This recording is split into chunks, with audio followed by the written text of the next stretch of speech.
Gênesis, capítulo 44, dos versos 1 ao 34. José deu esta ordem ao administrador da sua casa: encha de mantimento os sacos que estes homens trouxeram, quanto puderem levar, e ponha o dinheiro de cada um na boca do saco de mantimento.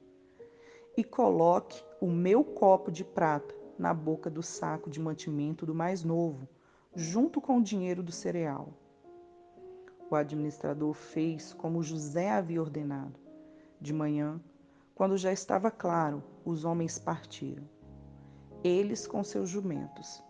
Saíram da cidade e antes que pudessem ter se distanciado, José disse ao administrador de sua casa: levante-se e vá atrás daqueles homens, e alcançando-os, diga o seguinte: porque vocês pagaram o bem com o mal?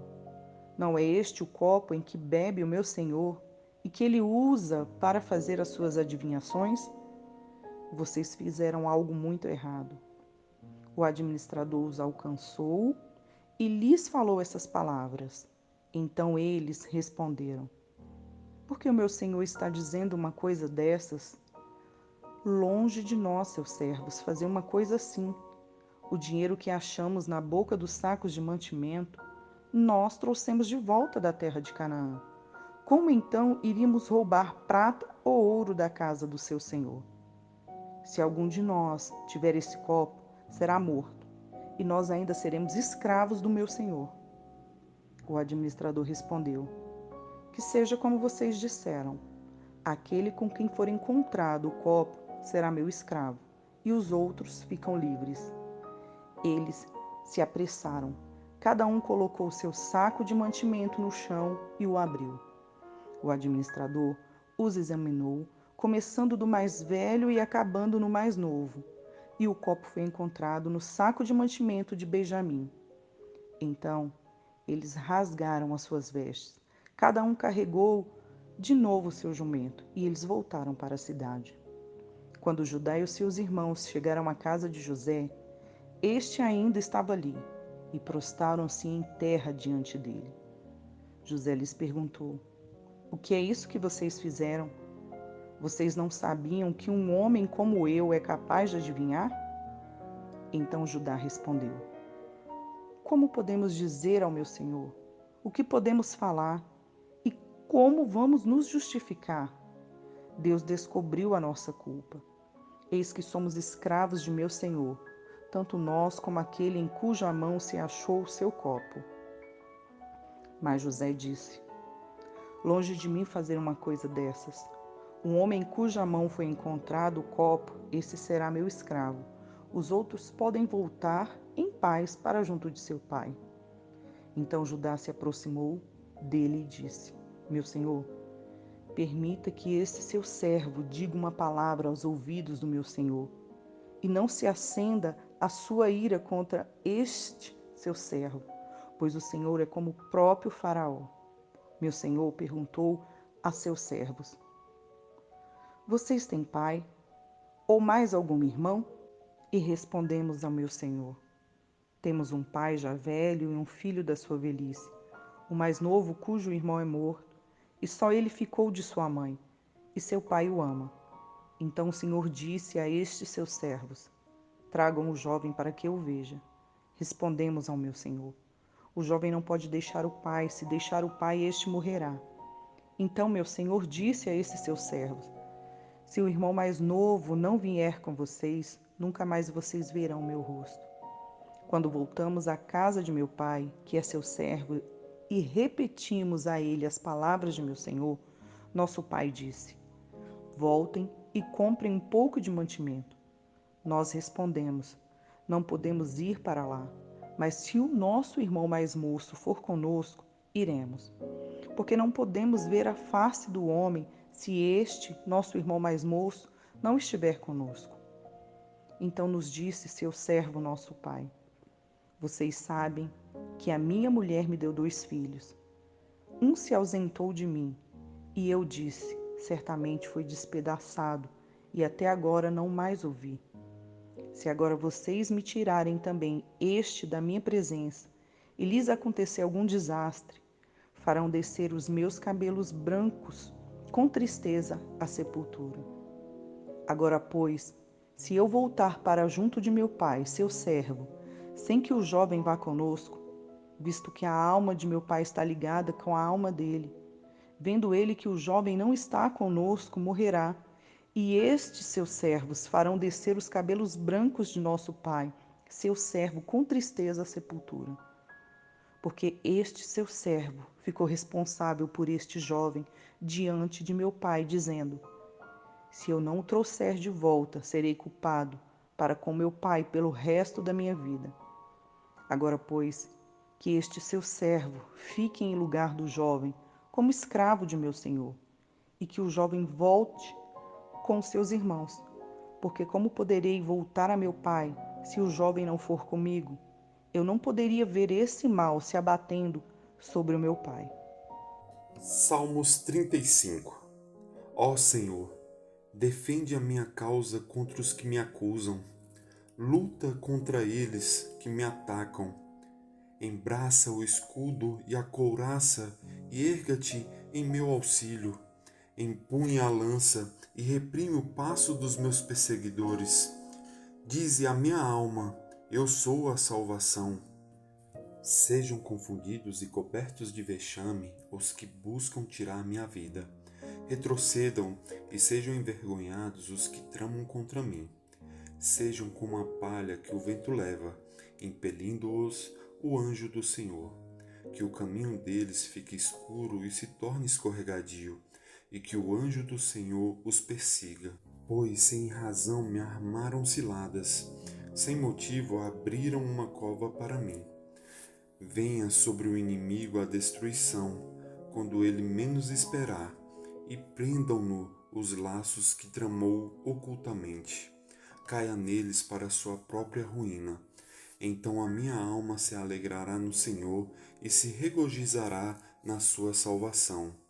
Todos os meus ossos dirão: Senhor, quem é semelhante a ti? Pois livras o aflito daquele que é mais forte do que ele. Livras o pobre e o necessitado daqueles que o exploram.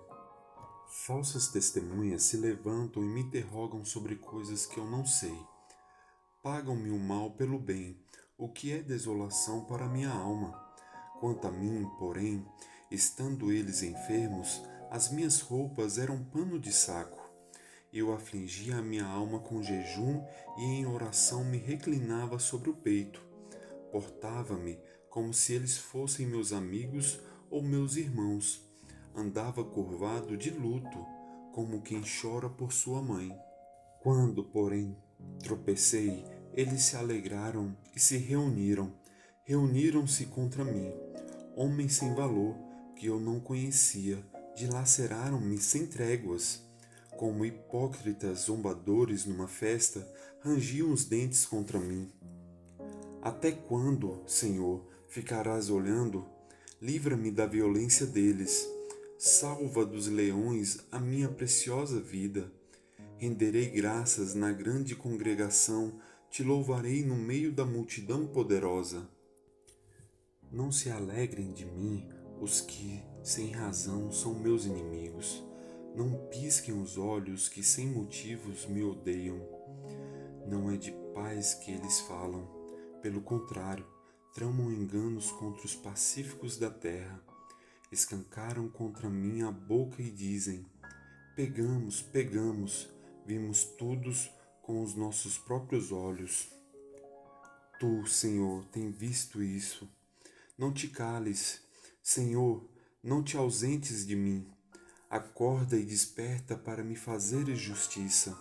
Defende a minha causa, Deus meu e Senhor meu. Julga-me, Senhor, Deus meu, segundo a tua justiça.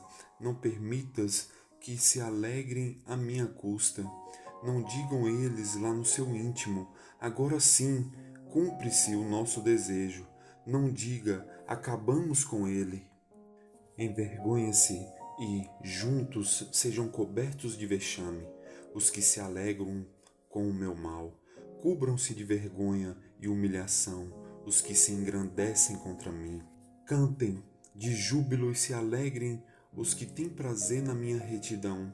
Que eles digam sempre: glorificado seja o Senhor, que se compraz na prosperidade do seu servo. E a minha língua celebrará a tua justiça e o teu louvor todo dia.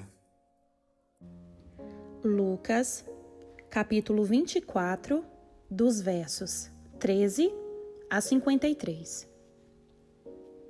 Naquele mesmo dia, 2 discípulos estavam indo para uma aldeia chamada Emaús, que ficava a uns 10 quilômetros de Jerusalém. E iam conversando a respeito de tudo o que tinha acontecido. Enquanto conversavam e discutiam, o próprio Jesus se aproximou e ia com eles. Porém, os olhos deles estavam como que impedidos de o reconhecer. Então ele lhes perguntou: o que é que vocês estão discutindo pelo caminho? E eles pararam, entristecidos. Um, porém, chamado Cleopas, respondeu: será que você é o único que esteve em Jerusalém e não sabe o que aconteceu lá nesses últimos dias? Ele lhes perguntou: do que se trata? Eles explicaram: aquilo que aconteceu com Jesus, o Nazareno, que era profeta, poderoso em obras e palavras, diante de Deus e de todo o povo. E como os principais sacerdotes e as nossas autoridades o entregaram para ser condenado à morte e o crucificaram. Nós esperávamos que fosse ele quem havia de redimir Israel, mas, depois de tudo isto, já estamos no 3º dia desde que estas coisas aconteceram. É verdade, porém, que algumas mulheres do nosso grupo nos surpreenderam, indo de madrugada ao túmulo. E não achando o corpo de Jesus, voltaram dizendo que tinham tido uma visão de anjos, os quais afirmam que ele vive.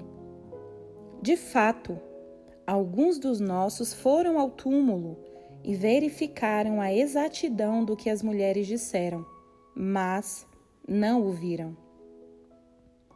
Então ele lhes disse: como vocês são insensatos e demoram para crer em tudo o que os profetas disseram.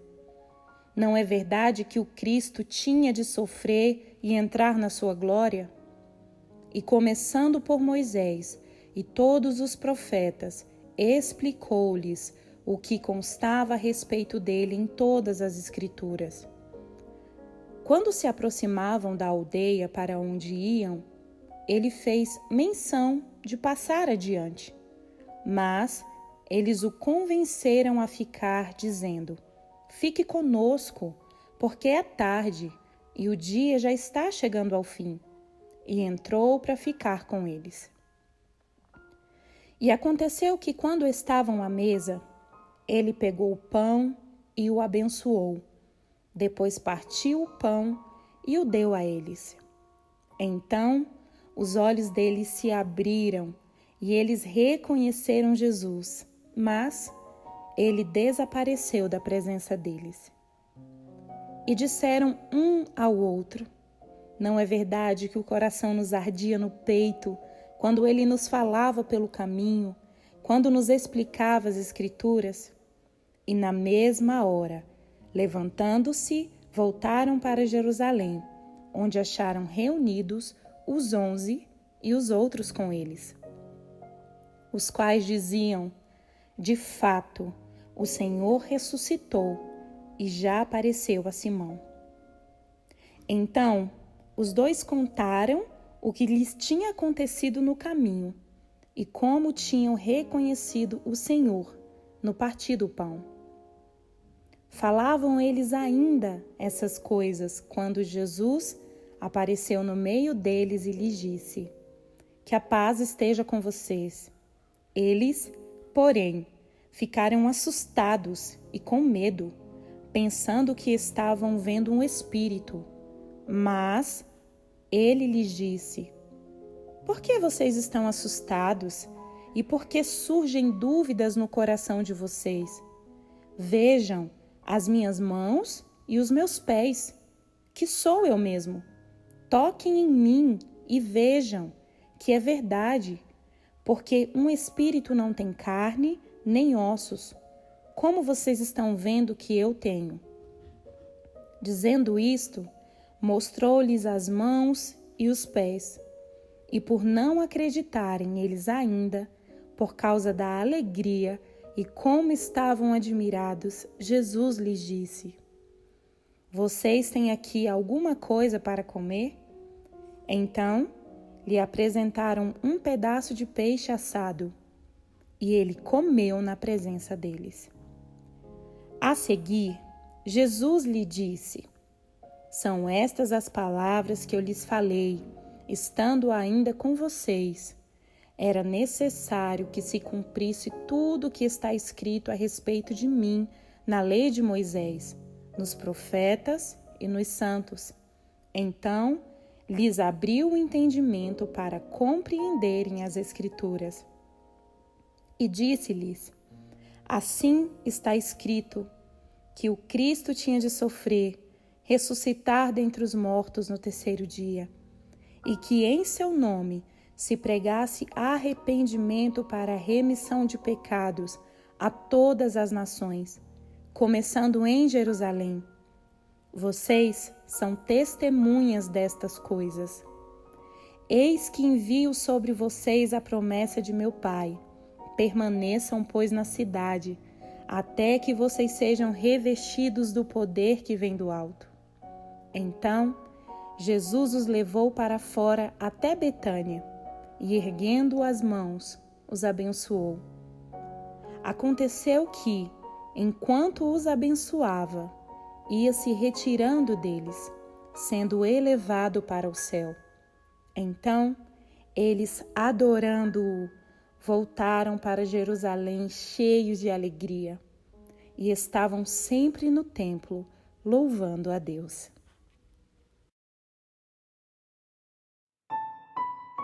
Por